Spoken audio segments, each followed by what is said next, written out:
साथियों, जय भीम, जय भारत, जय संविधान, जय मंडल, जय जोहार। आज ये महत्वपूर्ण लाइव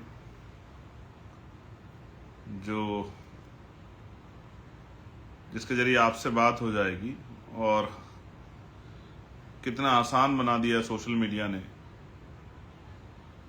कि विदेश में बैठे लोग भी आसानी से मेरी बात को सुन सकते हैं। मैं जब यूएस दौरे पे गया था तो बहुत सारे साथी ऐसे थे, बहनें, भाई, माताएं, जो लोग कहते थे कि हम आपकी सारी बातों को सुनते हैं। कभी उसके लिए बहुत पैसे लगते थे, लेकिन अब ये इतना आसान हो गया। तो मैं ज़्यादा देर नहीं करता, मैं सभी महापुरुषों को याद करता हूँ, जिन महापुरुषों ने हमें जानवरों के जीवन से इंसानों का जीवन दिया है। और जो आज का महत्वपूर्ण लाइव है वो विशेषकर 21 जुलाई 2015 जब भीम आर्मी की स्थापना हुई थी, और अब हम उसका जो है अधिवेशन, राष्ट्रीय अधिवेशन, स्थापना दिवस पर हमेशा हम लोग दिल्ली में मनाते आए हैं। कभी पहले जब ये संगठन बहुत छोटा था, ज़्यादा फैला हुआ नहीं था, तो हम लोग इसको सहारनपुर में मनाते थे। और इस बार हम लोग, इससे पहले हम लोग दिल्ली मनाते आए हैं, लेकिन इस बार पूरी भीम आर्मी की सीनियर टीम ने, प्रदेश के अध्यक्षों, सब लोगों ने बैठ के ये तय किया कि इस बार का जो अधिवेशन है वो बिहार में मनाया जाएगा। कि एक प्रदेश से दूसरे प्रदेश, ये पहली, ऐसा नहीं कि इस बार बिहार में मना रहे हैं, अगली बार हो सकता है उत्तर प्रदेश में हो सकता है उससे अगली बार राजस्थान में हो, फिर मध्य प्रदेश में हो, छत्तीसगढ़ में हो। तो सभी प्रदेशों को अवसर दिया जाएगा कि वो अपने यहाँ पर राष्ट्रीय अधिवेशन का कार्यक्रम रखें। उसमें पूरे देश के जो इम्पोर्टेंट लोग हैं, लीडरशिप है, वो शामिल है। तो ये एक जस्ट इन्विटेशन है आप लोगों के लिए, जो लोग बिहार में रहते हैं उनके लिए। बिहार के तमाम जिलों में, छोटे गांवों में, कस्बों में, गलियों में, शहरों में बैठ के मुझे सुन रहे हैं। तो मिलते हैं 21 तारीख को। भीम आर्मी जो हमारा संगठन है, सामाजिक संगठन, और मैं भी उसका एक छोटा सा कार्यकर्ता हूँ, और मेरे जैसे लाखों कार्यकर्ता उसमें काम करते हैं। और वो इतना शानदार संगठन है, मैं बहुत जिम्मेदार से कह रहा हूं, इतना शानदार संगठन है कि आज शायद ही 8 साल के अंदर, एक छोटे से पीरियड में, किसी भी इस संगठन ने इतनी बड़ी जगह, इतना नाम, इतना काम और इतनी बड़ी जगह लोगों के दिलों में बनाई है, और जिसके लिए मैं दिल से धन्यवाद देता हूं भीम आर्मी की पूरी टीम का। आज अगर कहीं अन्य अत्याचार होता है, कहीं किसी पे उत्पीड़न होता है, तो पुलिस से पहले भीम आर्मी के लोगों को याद किया, तब भीम आर्मी के लोग उनकी मदद करते हैं।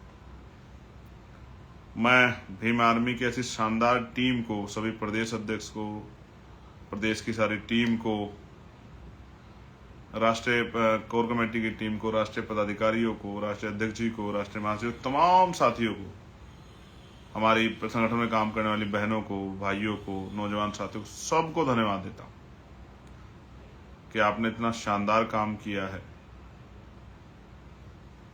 2014 से लेकर अब तक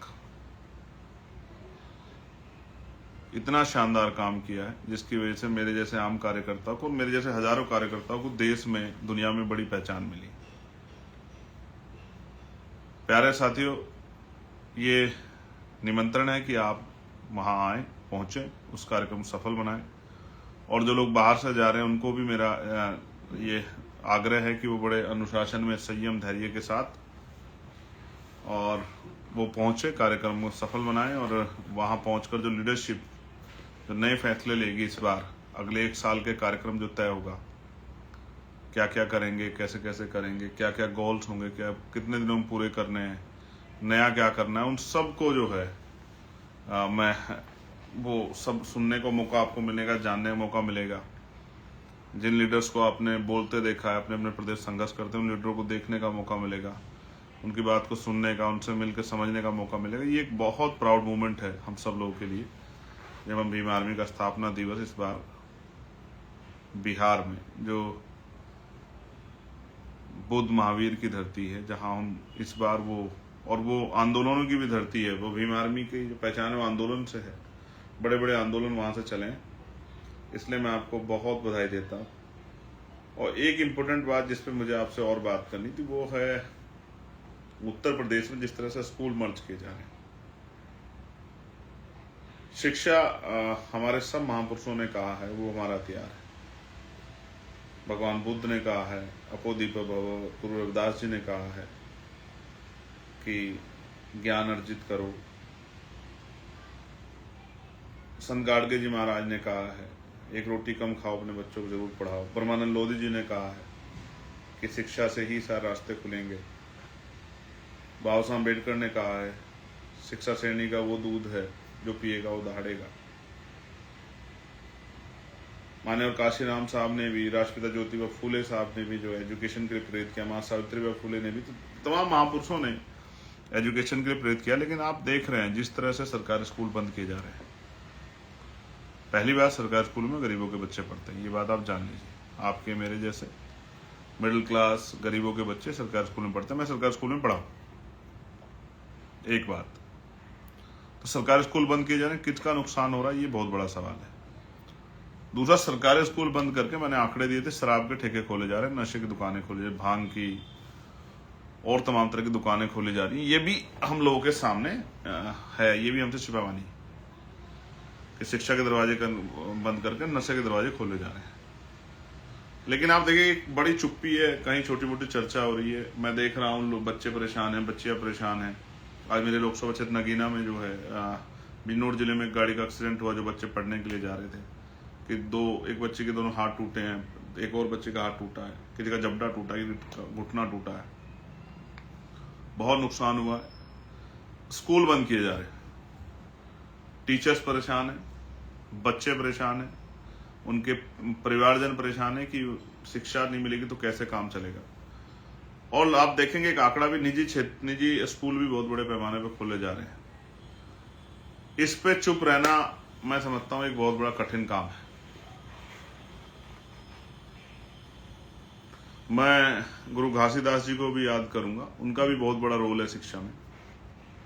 तो ये जो स्कूल मर्ज किए जा रहे हैं, जिस तरह से बच्चों के भविष्य का खिलवाड़ की जा रही है, मुझे लगता है इस पर चुप रहना ठीक नहीं है। तो मैं आपको बस जानकारी के तौर पे बता रहा हूं कि अब इस पे हम लोग एक बड़ा आंदोलन लखनऊ में करेंगे, क्योंकि उत्तर प्रदेश का मामला है और जल्द एक बड़ा आंदोलन हम लोग प्लान कर रहे हैं, वो लखनऊ में हम लोग करेंगे। कुछ ऐसे विषय हैं जिन पे उत्तर प्रदेश सरकार से हिसाब किताब होना है, चाहे प्रयागराज का मामला हो, चाहे 2 अप्रैल के जो झूठे मुकदमे हमारे लोगों पे लगे थे, कई जगह पे मुकदमे वापस हुए हैं, लेकिन उत्तर प्रदेश सरकार ने कोई मुकदमा वापस नहीं किया। इसलिए मैं समझता हूं कि एक बड़े प्रोटेस्ट की जरूरत है। विषय तो कई है, जैसे बिजली का निजीकरण किया जा रहा है, लेकिन इंपोर्टेंट है एजुकेशन खत्म हो जाएगी तो सब खत्म हो जाएगा। तो अपने बच्चों के स्कूल बचाने, छोटे छोटे बच्चे हैं, गरीब लोग कहां से भेजेंगे अपने बच्चों को प्राइवेट स्कूल में? उनकी सुरक्षा की जिम्मेदारी कौन लेगा? किसी का दूर जाते हुए सड़क एक्सीडेंट हो जाता है, किसी के साथ कोई हादसा हो तो कौन लेगा जिम्मेदारी? सरकार आंख बंद करके काम कर रही है सिर्फ पूंजीपतियों को फायदा देने के लिए। इसलिए हमने निर्णय लिया है कि इसके खिलाफ एक बड़े प्रोटेस्ट को हम लोग करेंगे और वो लखनऊ में होगा। इसलिए आपकी जानकारी में बात रखनी जरूरी है कि आप कमर कस लें उत्तर प्रदेश के साथियों, कि हम इस लड़ाई को मजबूती से लड़ें और उन स्कूलों को जो बंद किए जा रहे हैं उनको रोकवाने का काम करें। हालांकि हमारे कदम के बाद कई और पार्टियां भी इस तरह कदम उठाने का प्रयास करेंगी, वो अच्छी बात है, उनको करना चाहिए। लेकिन हम अपना जो कर्तव्य है राजनीतिक दल का और समाज सेवा का और गरीबों के हितैषी होने का, उस कर्तव्य का निर्वहन करेंगे। हाउस में, पार्लियामेंट में भी मैं इस मामले को बहुत जोर शोर से उठाऊंगा, ये इस बात का भी मैं आपको विश्वास दिलाता हूं। लेकिन अभी मैं आपसे कह रहा हूं कि उत्तर प्रदेश के साथी कमर कसने बड़ी संख्या में हमें इस आंदोलन को सफल बनाना लखनऊ में। इसकी जल्दी तारीख मीटिंग के जरिए, जिले के जरिए आप लोगों को मिल जाएगी। बहुत जल्द हम लोग प्रदेश की मीटिंग करेंगे और उसको फिर जो है उसकी सारी जानकारी आप तक साझा करेंगे। और आप लोगों से आग्रह है एक बड़ी संख्या में जुटकर सरकार को एहसास कराना है कि हम सरकार के इस अन्याय के खिलाफ झुकेंगे नहीं, उस लड़ाई को लड़ेंगे और सरकार को बताएंगे कि सरकार जो कर रही है वो गलत है। मैं आपसे भी जानना चाहता हूँ, आप क्या सोचते हैं? स्कूल जो मर्ज कर के नाम पे बंद किए जा रहे हैं, क्या आप इससे सहमत हैं? क्या आप चाहते हैं कि आपकी आने वाली पीढ़ियां पढ़ाई के अधिकार से वंचित रह जाएं? ये गलत है, इसलिए हम लोग इसका पुरजोर विरोध करेंगे और सरकार घर घर जाके गांव जाके इस बात को फैलाएंगे कि शिक्षा को छीनने का काम करे। जहां एक तरफ हम लोग पार्लियामेंट में समान शिक्षा की बात कर रहे हैं और कह रहे हैं कि सभी को सरकारी स्कूलों में पढ़ाओ, अध्यापक हो या सरकारी कोई भी कर्मचारी हो, बड़े से बड़े अधिकारी कर्मचारी हो या कोई नेता हो, मुख्यमंत्री प्रधानमंत्री हो या राष्ट्रपति जी हो या विधायक सांसद हो या तमाम जितने संवैधानिक पद हैं, सरकारी सुविधा जिन्होंने ली है, सरकारी सुरक्षा जिन्होंने ली है, सरकारी तनख्वाह जो ले रहे हैं, उन सबके बच्चों को सरकारी स्कूल में पढ़ाना चाहिए, ये हम मांग कर रहे हैं। वहां दूसरी तरफ सरकार सरकारी स्कूल ही बंद कर रही है। आप देख कितना फर्क है उनमें, हम में, उनकी और हमारी सोच में। हम शिक्षा को बचाना चाहते हैं और वो शिक्षा को छीनना चाहते हैं गरीबों से। इसलिए आपको 21 जुलाई को बिहार में पटना में निमंत्रण कि आप आइए भीम आर्मी के स्थापना दिवस में, और फिर उत्तर प्रदेश के साथ से कमर कसिए एक बड़े आंदोलन को मजबूती से करने के लिए। बहुत बहुत धन्यवाद। जय भीम, जय भारत, जय संविधान, जय मंडल, जय जोहार। भारतीय सेना जिंदाबाद, हमारे अर्धसैनिक बल जिंदाबाद, हमारी पुलिस जिंदाबाद, भारत की महान जनता जिंदाबाद, गरीब नौजवान किसान महिला जिंदाबाद।